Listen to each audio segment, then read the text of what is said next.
दीति पश्चाद्रथस्यावस्थाय चिमूतसेवा भवति प्रतीकमिति कवचं प्रयच्छेत उतरया।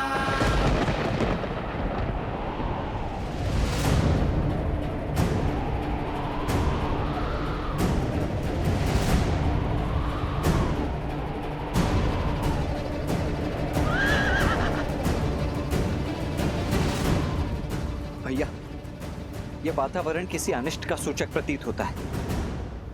यदि आपकी आज्ञा हो तो इस अश्व को कुछ समय पश्चात छोड़ा जाए।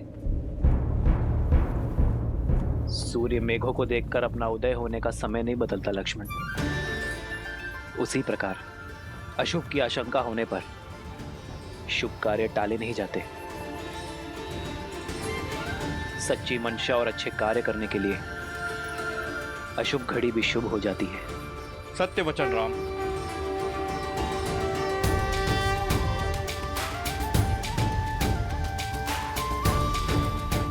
ये अश्वमेध का अश्व है जो धर्मात्मा महाराज कौशल नरेश अयोध्यापति श्री राम की संपत्ति है और मर्यादा और धर्म की गति का प्रतीक है।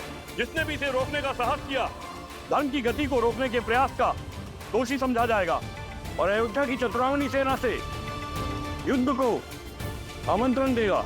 राजा राम श्री राम।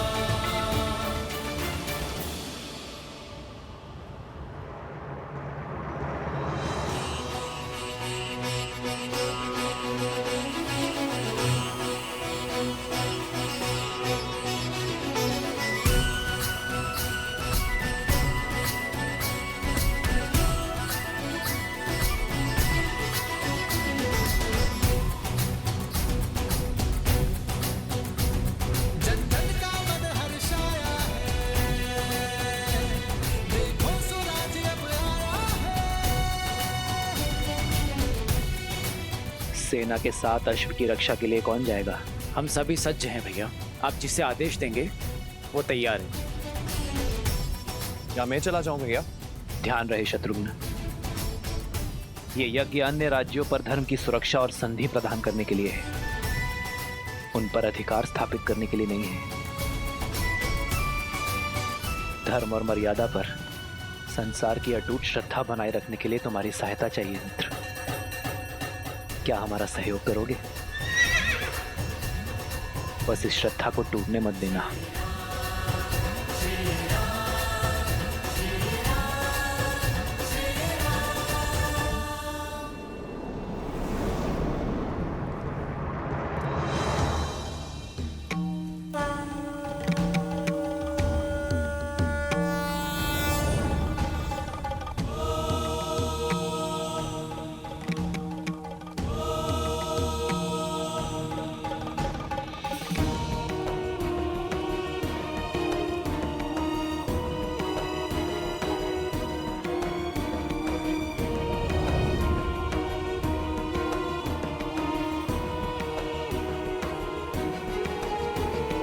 प्रणाम गुरुवर।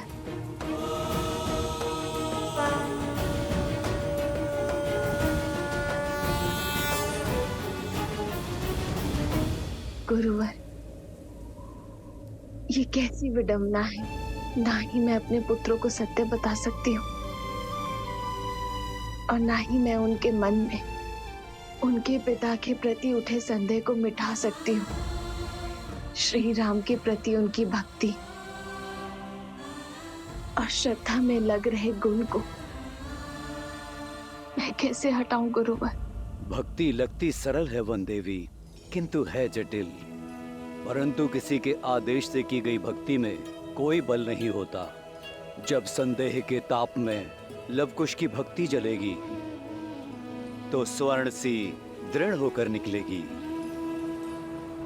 देखना, एक दिन उनकी भक्ति से प्रेरित होकर संपूर्ण संसार श्री राम भक्ति का लाभ उठाएगा। इसलिए उन्हें अपने मार्ग खोजकर आप तक और आपके माध्यम से उन्हें अपने पिता तक पहुंचने दीजिए। श्री राम के निर्देश पर संदेह तो लक्ष्मण जी ने भी किया होगा। ये तो फिर भी आपके पुत्र हैं। आपकी ओर से प्रश्न करने का लवकुश को पूरा अधिकार है। हे वन देवी, आप तो साक्षात प्रकृति हैं, भूमिजा हैं। यदि आप विचलित हुई तो प्रकृति का नियंत्रण ही टूट जाएगा। इसलिए आप धैर्य धरें और मन को शांत कर अपने आराध्य को स्मरण करें। सब शुभ होगा।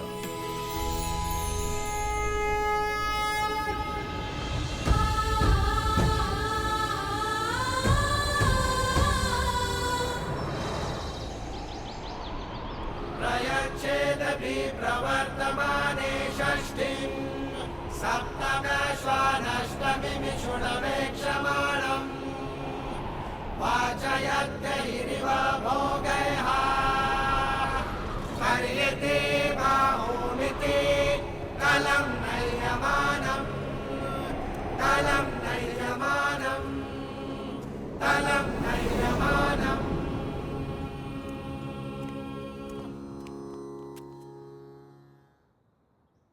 सेनापति, अश्व की रक्षा के लिए किसी के प्राण लेने का अधिकार नहीं है आपको, किंतु रोकने वाले को बंदी बनाने का पूरा अधिकार है। शत्रुघ्न अपनी सेना लेकर आपके पीछे आ रहा है। सर्वप्रथम अश्व को उत्तर की ओर लेकर जाइए। उत्तर में त्रिवेणी धाम के जल से इसे पवित्र करने के पश्चात पश्चिम की ओर कूच कीजिएगा।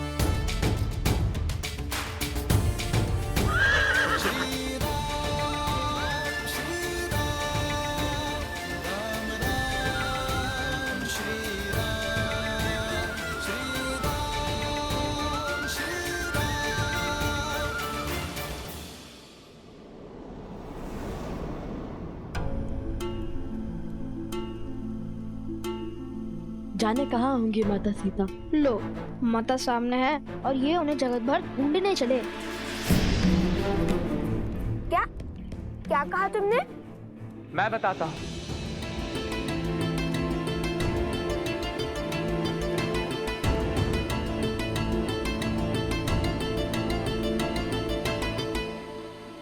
त्रिवेणी धाम अर्थात हमें गुरुदेव ने आदेश दिया है स्वर्ण कमल लाने का। हमें उत्तर की ओर त्रिवेणी धाम जाना होगा।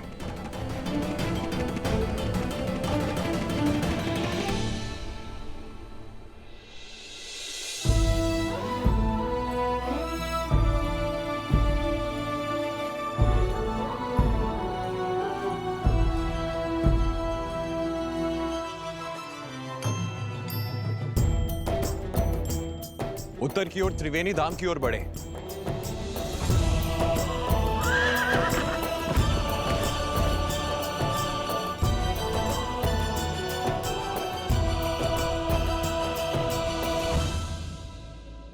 यहाँ हम किसी और दुविधा में हैं और गुरुदेव हमें त्रिवेणी भेजना चाहते हैं।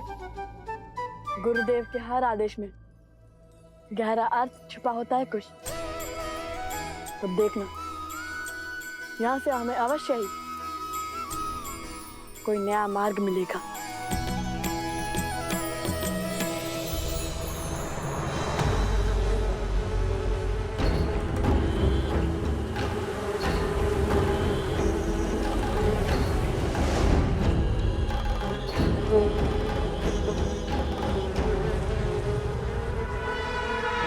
क्या सूचना लाए हो? ठीक है, जाओ पूर्व में बसे परेशी गांव में पुनः असुरी रोग फैलाओ। मेरी माया तुम्हारे साथ है।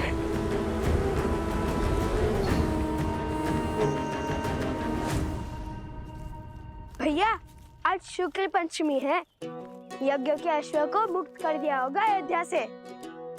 हाँ, और कदाचित इसलिए भगवान वाल्मीकि ने हमें आज ही त्रिवेणी धाम जाने का आदेश दिया। या फिर कदाचित यहीं कोई हमें महारानी सीता से मिलने का मार्ग मिल जाए। हाँ भैया, महारानी सीता से मिलने का मार्ग मिल जाए, मुझे अधिक प्रसन्नता होगी। अब बातें बंद करो और आगे बढ़ो। क्या पता नियति का क्या निर्णय हो हमारे लिए। अरे शीघ्र चलो, महारानी सीता से मिलना है या नहीं?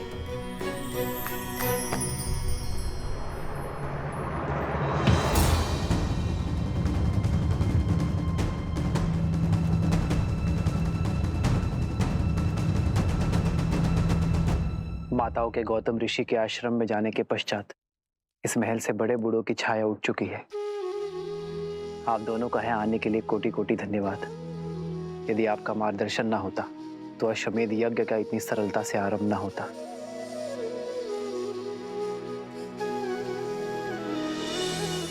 धन्यवाद तो मैं आपका करना चाहिए रहा, इस संसार को अपना सामर्थ्य दिखाने के लिए।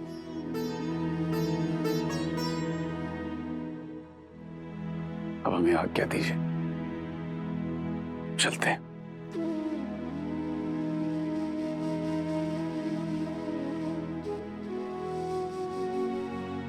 आशा करता हूं माता, आपसे शीघ्र ही मिलना होगा। माता, मन में संदेह नहीं, हर्ष लेकर जाइए।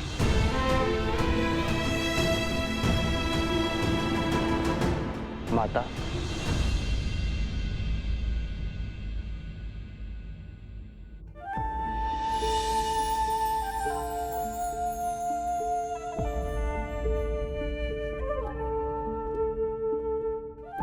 बैठिए माता।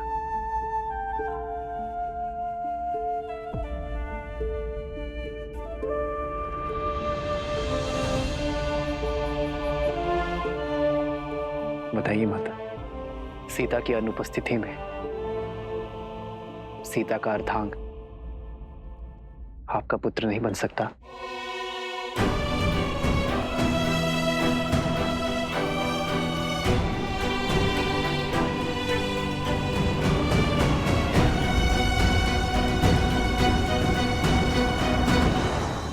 पुत्र, आपने मेरे मन के भावों को उचित पढ़ा है। कुछ समय में जो कुछ भी हुआ, उस कारण मेरे मन में एक प्रश्न पुनः जाग उठा है, जो मैंने कभी त्याग दिया था।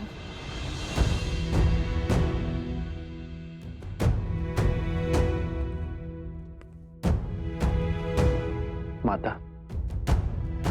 अपने पुत्र से कैसी झिझक?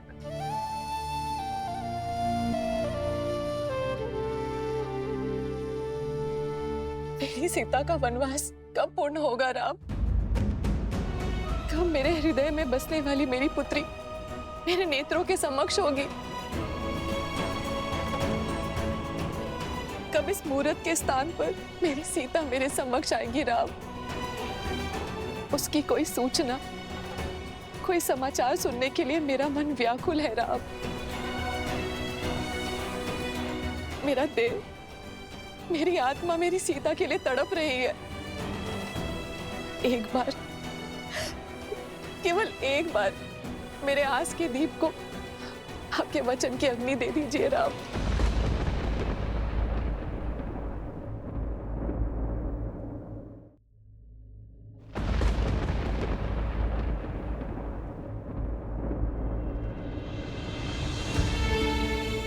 माता, मैंने और सीता ने अपने राज्य के हित के लिए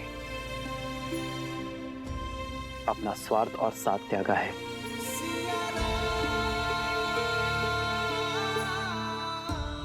किंतु मैं आपको वचन देता हूं, यदि मेरे इस निर्णय पर मुझे पुनर्विचार करने का कोई भी कारण मिलेगा तो मैं अपनी सीता को खोजने अवश्य जाऊंगा।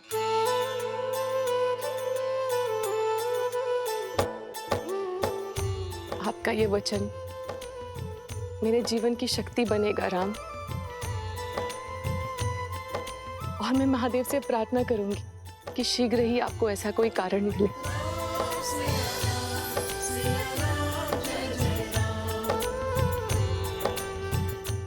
माता, अपनी पुत्री के वियोग के दुख में डूबी एक माता की इच्छा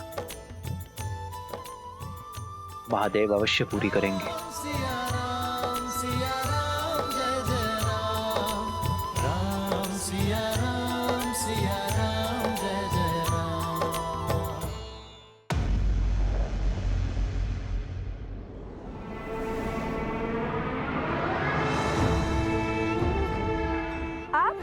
लगता है धनुर्धर लक्ष्य भेदने निकल चुके हैं। अवश्य। और वैसे भी जिनके गुरु साक्षात भगवान वाल्मीकि हो, उन्हें कैसा विलम्ब? अर्थात उन्होंने तुम्हें महारानी का पता बता दिया है या अश्व पकड़ने का मार्ग? नहीं तो ज्ञानी कभी सीधा मार्ग नहीं बताते। उनका हर आदेश अपने आप मार्ग तक ले जाता है। और अभी हमारे गुरुदेव ने त्रिवेणी धाम जाने का आदेश दिया है। महारानी तक पहुंचने का मार्ग तो वहीं से मिलेगा। जय हो भगवान वाल्मीकि की। मेरी मंशा पूर्ण करने की कृपा करे ऋषि कुमार।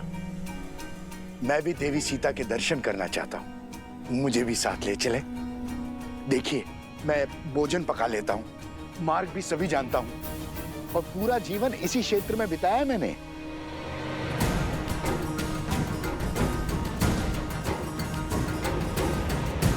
सबकी क्या राय है? सब अपना अपना मत बताइए।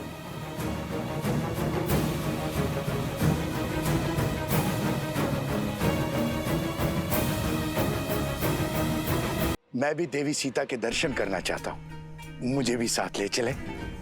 देखिए, मैं भोजन पका लेता हूँ, मार्ग भी सभी जानता हूँ और पूरा जीवन इसी क्षेत्र में बिताया मैंने।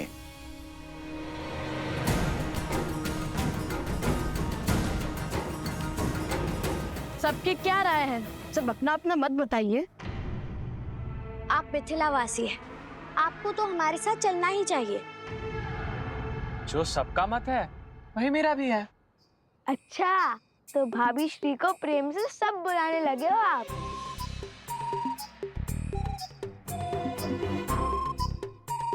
अब चलो भी, अन्यथा लव भैया कहेंगे शीघ्र चलो शीघ्र चलो।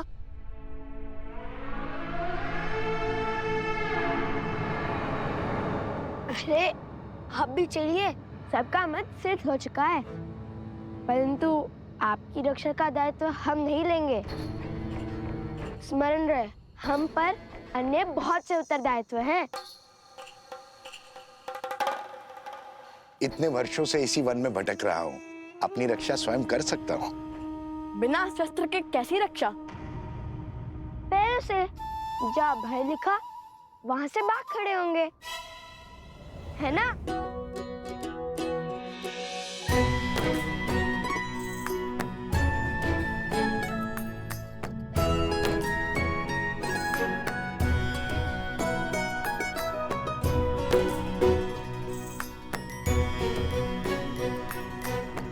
यहाँ तो दो रास्ते हैं, किस ओर जाना है भैया?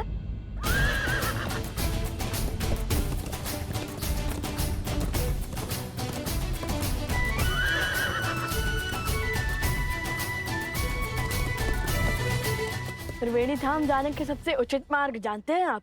अवश्य, त्रिवेणी धाम यहाँ से उत्तर में है, किंतु मार्ग में अनेक नदियां, अनेक पर्वत आएंगे। बहुत समय लग जाएगा पहुंचने में। उचित होगा कि हम पूर्व से जाएं। ये अश्व तो पूर्व दिशा की ओर जा रहा है, त्रिवेणी नहीं।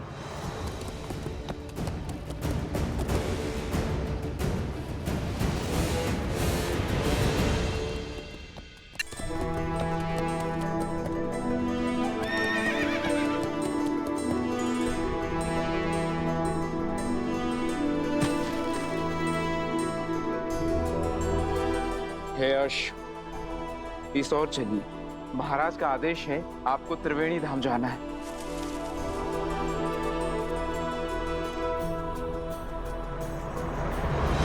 नहीं! यज्ञ के अश्व को नहीं मारते हैं मूर्ख। इसे छोड़ जाओ और राजकुमार शत्रुघ्न को सूचित करो कि अश्व ने अपना मार्ग बदल लिया है, वो पूर्व दिशा की ओर जा रहा है। उनसे कहो कि वो भी उसी दिशा में आए। जाओ, अति शीघ्र जाओ। जो आज्ञा सेनापति।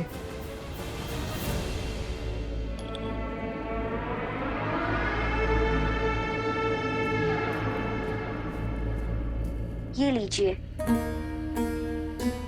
अब आप मिथिला से हैं ना, और आपके पिताश्री राजदूत भी हैं, तो आप मेरे पिताश्री त्रिकाल शर्मा को जानते ही होंगे। हाँ हाँ अवश्य, हम तो साथ ही पढ़े थे ऋषि श्रृंगा के गुरुकुल में। विवाह के बाद एक पुत्री का जीवन और घर कितना बदल जाता है ना। बहुत स्मृति आती है मुझे पिताश्री की। आती ही होगी। जिस आंगन में जन्म लिया उसे छोड़ आना सरल थोड़ी होता है।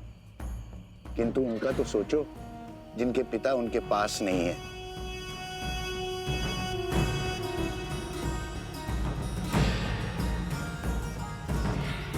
कितने दुर्भागी है वो लोग। अरे और कितना समय लगेगा भोजन में महाशय? पात्र से धुआं आ रहा है। आप भोजन पका रहे हैं या यज्ञ कर रहे हैं? जितनी देर में आप ये भोजन पका रहे हैं, इतनी देर में मैं खाकर पचा भी लेता। बस बस, तैयार हो गया धनुर्धर ऋषि कुमार।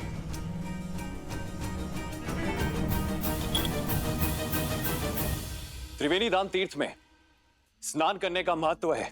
जब अश्व 3 पवित्र नदियों के जल से निकलते हैं तो देवता समस्त प्रजा को उनके पापों से मुक्त कर देते हैं।